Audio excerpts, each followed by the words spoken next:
तो hello guys, welcome back to my another video, welcome back to my channel. So करते हैं आज का ब्लॉग यहीं से स्टार्ट। तो जी गाइस, फिलहाल हम निकलते हैं यहाँ से घर के लिए। देखते हैं आज दिन भर क्या सीन रहता है, आपके साथ भी शेयर करेंगे। वीडियो में आखिर तक बने रहना। जिसने अभी तक सब्सिडी गैस सिलेंडर वगैरह नहीं किया तो सब्सिडी गैस सिलेंडर वगैरह जल्दी से ठोक दे महाकाल की तरह। तो चलिए बढ़ते आगे। वीडियो को शुरू करने से पहले अस्सलाम वालेकुम आप सबको। तो गाइस, फिलहाल अभी हम यहाँ पे गाड़ी का वेट करेंगे, क्योंकि बिलाल अभी पीछे है। बिलाल आते ही हम यहाँ से निकलेंगे सीधा इस्लामाबाद की तरफ। तो देखते हैं आगे क्या सीन रहेगा, आपके साथ भी शेयर करेंगे। सो वीडियो में लास्ट तक बने रहना, बहुत ही ज़्यादा मज़ा आने वाला है। आसपास का व्यू आप चेक कर सकते हैं, क्योंकि ये आसपास का व्यू जो है ये टूरिस्ट्स को अपनी तरफ ज़्यादा ही अट्रैक्ट करता है, क्योंकि यहाँ पर पूरे साल भर टूरिस्ट्स का फ्लो जो है वो हाई रहता है। और अमरनाथ की जो यात्रा शुरू होती है वो यहीं से स्टार्ट होती है, यहाँ से होके पहलगाम चली जाती है। तो यहाँ से निकलते ही फाइनली हमें मिली गाड़ी। गाड़ी में मिली बैक सीट पे बैठते ही हमें ऊपर नीचे होने लगा, तो हमने सोचा चलो शुक्र मनाते हैं, बैक सीट भी मिल गई। यहाँ से निकलते निकलते पहुँच गए हम अनंतनाग। अनंतनाग पहुँचते हमें यहाँ पे कुछ ज़रूरी काम पड़ गया था।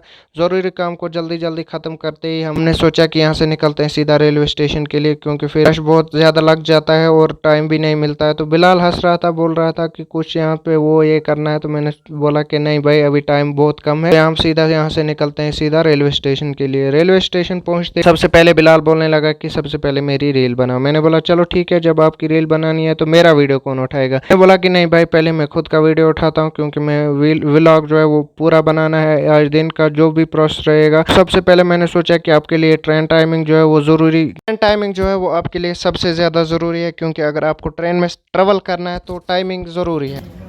तो जी गाइस, फाइनली पहुंच गया मैं अनंतनाग रेलवे स्टेशन। अब यहाँ से 12:10 पे ट्रेन है।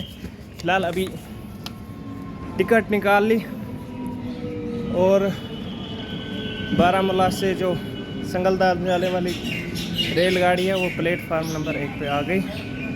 अभी हमें यहाँ पे 12:10 तक वेट करना पड़ेगा, फिर यहाँ से निकलना है बारामूला के लिए।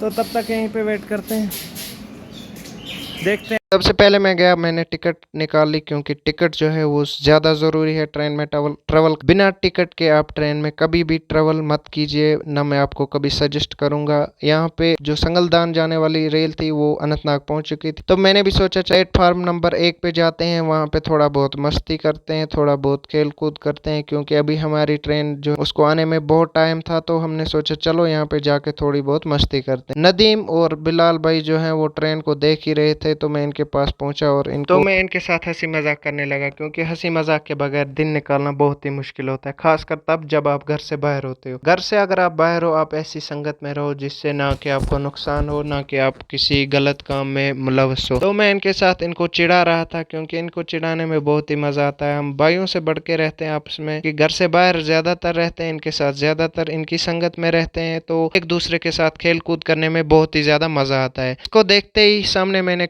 लंगड़ा कुत्ता देखा। लंगड़ा कुत्ता देखते ही मैं इसके पीछे चला गया, क्योंकि मैं जब भी कुत्ता देखता हूं तो मैं कुत्ते के पीछे जल्दी जाता हूं, क्योंकि कुत्ते को चिढ़ाने में भी बहुत ज्यादा मजा आता है। ये डर रहता है कि कहीं वापस मुड़ के वो काट ना ले। चलो यार इसी बात को छोड़ो, यहाँ पे तो आसपास देखा मैंने कि बिलाल और नदीम भाई जो है वो आपस में अभी खेल ही रहे थे, तो मैंने सोचा चलो कैमरा आसपास घुमाता हूँ, क्योंकि यहाँ पे रेलवे स्टेशन जो है वो बहुत ही नीट एंड क्लीन था। यहाँ से निकलते ही बिलाल जो है वो अपने फोन में गुस्सा ही हुआ था, तो मैंने नदीम की तरफ कैमरा घुमाया और बिलाल को मैं चिढ़ाने लगा। बिलाल को चिढ़ाते ही हमारी पहुंच गई थी ट्रेन। हेलो गाइस, अंकल हमें यहाँ से चढ़ना है, फिर पहले मुझे जाने देना। हेलो गाइस, तो आए ट्रेन, पहले हम चढ़ते हैं ट्रेन में, उसके बाद देखते हैं आगे। गाइस पहुंच गए हम ट्रेन में अब डालते हैं यहाँ पे बिस्तर। तो हमेशा की तरह आज भी हमें सीट नहीं मिली। तो हिलो गाइस, यहाँ से हिलना हो गया हमारा स्टार्ट। तो निकल पड़े हम सोपोर के लिए, सोयापुर अनंतनाग से। तो जी गाइस, अभी हम फिलहाल पिछली बार की तरह यहाँ से मैंने बाहर कैमरा घुमाया। बाहर का व्यू जो है वो बहुत ही मस्त आ रहा था क्योंकि बाहर बहुत ज़्यादा हरियाली थी। तो आप भी ये चेकआउट कर सकते हैं कि कितना प्यारा व्यू लग रहा है। हमारा कश्मीर जो है वो ये वाकई में जन्नत है, जन्नत से कम नहीं है। तो हमें जो है वो सीट नहीं मिली थी क्योंकि बारामूला जाने वाली रेल जो होती है उसमें बहुत ज़्यादा रश रहे। तो मैं आसपास कैमरा घुमा रहा था। बिलाल बोल रहा था कि यहाँ पे लाइटिंग बहुत कम है, तो मैं काला दिख रहा हूँ। मैंने बोला चलो कोई नहीं, मैं तो सफ़ेद लग रहा हूँ ना, अब आप काले दिख रहे हो तो कोई इशू नहीं है।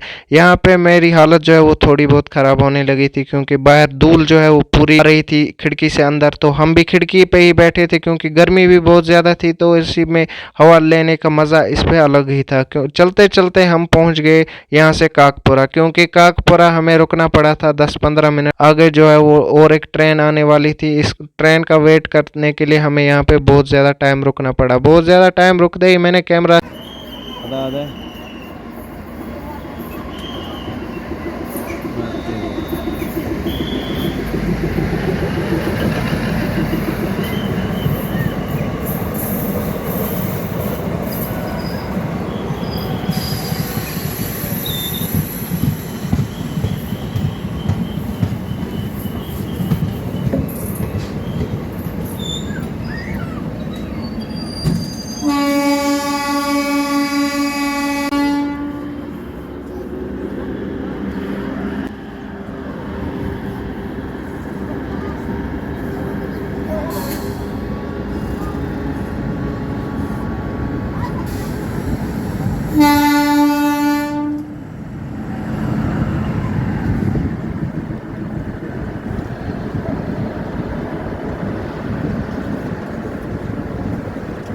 तो मैंने थमा दिया अपना कैमरा बिलाल भाई को क्योंकि मैंने बोला चलो मेरी हालत जो है वो भी कैमरा में कैद कर लो, क्योंकि मुझे अपनी ऑडियंस को दिखाना है कि आज कैसी हालत ख़राब हो गई। इसमें किसी का कसूर नहीं है। अब आप बोलोगे कि भाई हमें क्यों दिखा रहा है, आपकी हालत वो ख़राब हो गई तो हमें क्या है उसके साथ।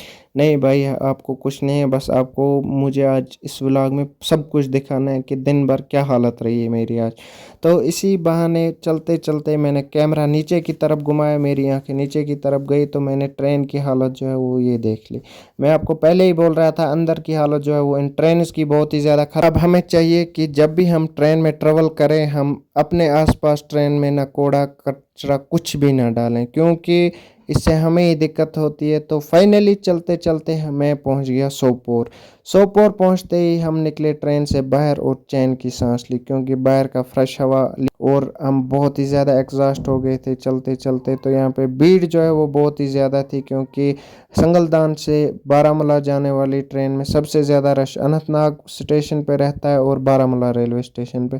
तो मैंने कैमरा सामने की तरफ थमा दिया। मैंने सोचा खुद को भी थोड़ा सा कैमरा में दिखाता हूँ, क्योंकि आसपास का व्यू दिखाना ही सबसे ज़्यादा ज़रूरी ही नहीं है, कभी कभार खुद को भी दिखाना। सोपोर से निकलते ही मैं पहुंच गया फाइनली हंदवारा। हंदवारा पहुंचते ही मैंने जब मेन स्टैंड में देखा कि वहाँ पे एक भी गाड़ी अवेलेबल नहीं थी। क्यों अवेलेबल नहीं थी? सब गाड़ियाँ जो थी वो आज रैली के साथ थी। आज सजाद साहब का जो है वो जलसा था बारामूला में, तो सब गाड़ियाँ वहाँ पे गई हुई थी। इस स्टैंड में कुछ गिनी चुनी गाड़ियाँ थी, 5-10 गाड़ियाँ थी, जिसमें से मेरे स्टैंड की एक भी गाड़ी नहीं तो बिलाल भाई ने बाई किया और बिलाल भाई अपने घर की तरफ रवाना हो गया। तो 1-2 साल वेट करने के बाद फाइनली रैली की एक गाड़ी आ गई, उसमें भी जगह नहीं थी तो छत पे चढ़ना पड़ा, क्योंकि घर से अगर स्कूटी मंगाता तो हम 3 बंदे थे, उस पे 2 ही आ जाते। अब रिस्क भी ना लेता तो रात को हंदवारा में ही बैठना पड़ता, क्योंकि वहाँ से बहुत दूर घर पड़ता है। तो छत पे बैठ के खुली हवा का मज़ा लिया, लेकिन खुली हवा का मज़ा भी ये अच्छा भी नहीं रहता है, क्योंकि रिस्क इसमें रहता है, अगर अल्लाह बचाए कहीं गिर जाए तो कुछ भी हो सकता है। अब अगर आपने अभी यहाँ तक वीडियो देखा है तो पेज को फॉलो करो, यूट्यूब पे देख रहे हो चैनल को सब्सक्राइब करो। तो मिलते हैं कल किसी और वीडियो में।